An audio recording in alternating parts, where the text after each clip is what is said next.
Hello friends. तो आज की वीडियो में हम बताएंगे कि कार से कैसे हमने प्लान किया था अपना Hyderabad to Puri, Bhubaneswar, Konark and Chilika tour. तो हमारा क्या क्या रूट था, क्या डेस्टिनेशन था, कौन कौन से पॉइंट्स, कहाँ कहाँ पे कैसे कैसे घूमने हैं भुवनेश्वर में, कोणार्क में, पुरी में और चिल्का लेक में, और रिटर्न जर्नी कैसे रहेगी।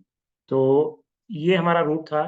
तो हैदराबाद से विजयवाड़ा होते हुए, राजामुंद्री होते हुए, विशाखापट्टनम होते हुए हमने पहले भुवनेश्वर ट्राई किया था। तो इस रूट में आप नाइट स्टे एक ले सकते हैं विशाखापट्टनम पे, या फिर आप राजामुंद्री पे भी ले सकते हैं, या फिर आप जल्दी हैदराबाद से चल के नाइट स्टे विजयवाड़ा पे ले सकते हैं, और फिर विजयवाड़ा से वन डे ट्रेवल करके आप भुवनेश्वर पहुंच सकते हैं। तो आपकी सुविधा के अनुसार जो भी आपको ठीक लगे वैसे आप कर सकते हैं। हमने जो है हमारा ये विशाखापट्टनम ऑलरेडी कवर्ड था पहले ही, तो हमने विशाखापट्टनम नहीं, हमने ऑन द वे श्रीकाकुलम पे ही नाइट स्टे किया था, और फिर नेक्स्ट डे हम सीधे डायरेक्टली भुवनेश्वर पहुंच गए थे। तो ये हमारा रूट था। आपका अगर ये डेस्टिनेशन आपके कवर्ड नहीं है तो आप इनमें रुक रुक के इनको कवर करते हुए भी जा सकते हैं, या फिर रिटर्न जर्नी में आप इसको कवर कर सकते हैं। तो नेक्स्ट स्लाइड पे चलते हैं। इसमें हम डायरेक्टली भुवनेश्वर पहुंच गए थे। भुवनेश्वर में हमने लिंगराज टेम्पल के पास में अपना स्टे लिया था। लिंगराज टेम्पल के पास में एक गोकुल सदन करके है, वहां पे हम रुके थे। तो आप इस वीडियो में आपको मेनली फोकस रहेगा कौन से पॉइंट आपको कवर करने हैं।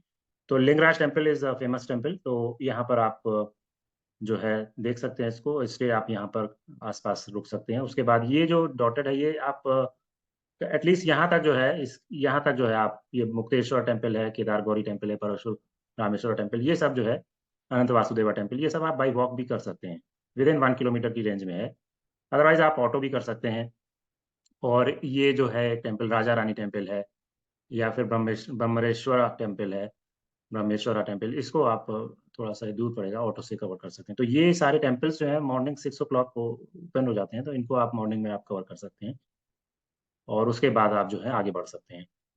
तो ये सारे मेन जो है टेम्पल हैं। लिंगराज, अनंत वासुदेवा टेम्पल, बेसिकली यहाँ पर जो भोग है वो बनता है यहाँ पर, और फिर वो वितरित होता है और बिकता है। Kedar Gauri temple, Mukteshwara temple, Parashurameshwara temple, Raja Rani temple, और ब्रह्मेश्वरा टेम्पल। देन आप जो है नेक्स्ट जो है ये भी ट्राई कर सकते हैं कि आप लिंगराज से ये 64 योगिनी टेम्पल जा सकते हैं, थोड़ा सा दूर है वहां से। और देन 64 योगिनी टेम्पल से आप धौली स्तूपा भी जा सकते हैं। ये भी आप एक ट्राई कर सकते हैं। नेक्स्ट हम देखते हैं। नेक्स्ट में एक ऑप्शन ये भी है आपके पास कि लिंगराज टेम्पल से आप जो नज़दीक के टेम्पल है वो सारे कवर करके, जो कि स्लाइड 1 में बताया था। देन आप उड़ीसा स्टेट म्यूजियम होते हुए आप केव्स कर सकते हैं, Udayagiri, Khandagiri. And then caves करने के बाद आप स्टेट ट्राइबल म्यूजियम कर सकते हैं, और स्टेट ट्राइबल म्यूजियम करने के बाद आप RMNH, ये म्यूजियम है एक और, वो कर सकते हैं। और उसके पास में ही आप प्लानिटोरियम है वो भी कर सकते हैं। तो एक ऑप्शन ये भी है आपके पास ट्राई करने का।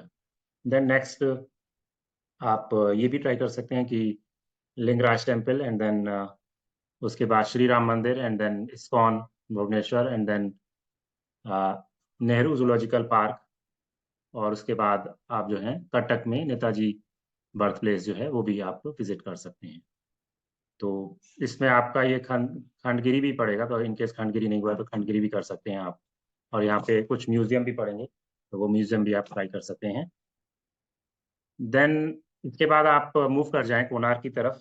तो देख लीजिए, अगर आपका ये 1 डे में या 2 डे में, आई थिंक 2 days में ये कंप्लीट हो जाएगा आपका। देन आप कोणार्क की तरफ मूव हो जाएं। कोणार्क में आपको सन टेम्पल के पास में ही रुकना है। उनका OTDC का एक अच्छा सा यात्री निवास है, वहाँ पे रुक सकते हैं, सन टेम्पल के जस्ट 500 मीटर की डिस्टेंस पे। तो कोणार्क सन टेम्पल, यहाँ सन टेम्पल म्यूजियम भी है। एंड देन यहाँ पे एक और म्यूजियम है यात्री निवास के पास में, उसको भी आप कवर कर सकते हैं। और रामचंडी टेम्पल है। एंड देन चंद्रभागा बीच आप कवर कर सकते हैं। कोणार्क बीच ये स्ट्रेट है, इसमें कोई ज़्यादा डिफरेंस नहीं है। और देन आप इको रिट्रीट, जो कि नवंबर से फरवरी, नवंबर नहीं, आई थिंक दिसंबर से फरवरी तक रहता है ओपन।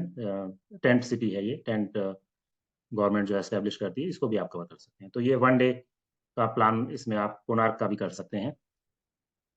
देन आप पुरी आ जाइए। पुरी में आपका स्टे या तो टेम्पल के पास में, या फिर ये गुंडीचा टेम्पल के पास में गुंडीचा भक्त निवास है, बहुत ही बढ़िया स्टे है। या पुरुषोत्तम भक्त निवास है। पुरुषोत्तम भक्त निवास भी बहुत ही वंडरफुल भक्त निवास है, बहुत ही नीट, क्लीन और स्पेशियस कमरे हैं। और या फिर यहाँ पर आप जगन्नाथ टेम्पल के पास में नीलांचल भक्त निवास है, वहाँ भी रुक सकते हैं। तो ये ग्रैंड रोड होता है, इसी पे निकलती है पूरी यात्रा। तो इस ग्रैंड रोड पे भी बहुत सारे ऑप्शंस आपको मिल जाएंगे। तो ये ग्रैंड रोड जो है ये सीधे टेम्पल पे आके ही खत्म होता है। तो इस रोड पे भी आप रुक सकते हैं। तो आप कहाँ कहाँ घूम सकते हैं, तो एक तो ये गुंडीचा टेम्पल है, और एक ये जगन्नाथपुरी टेम्पल है। देन आपका ये बीचेस हैं, ये पूरी बीच है, गोल्डन बीच है, या ये ब्लू फ्लैग बीच है, यहाँ पे आप पे करके जा सकते हैं।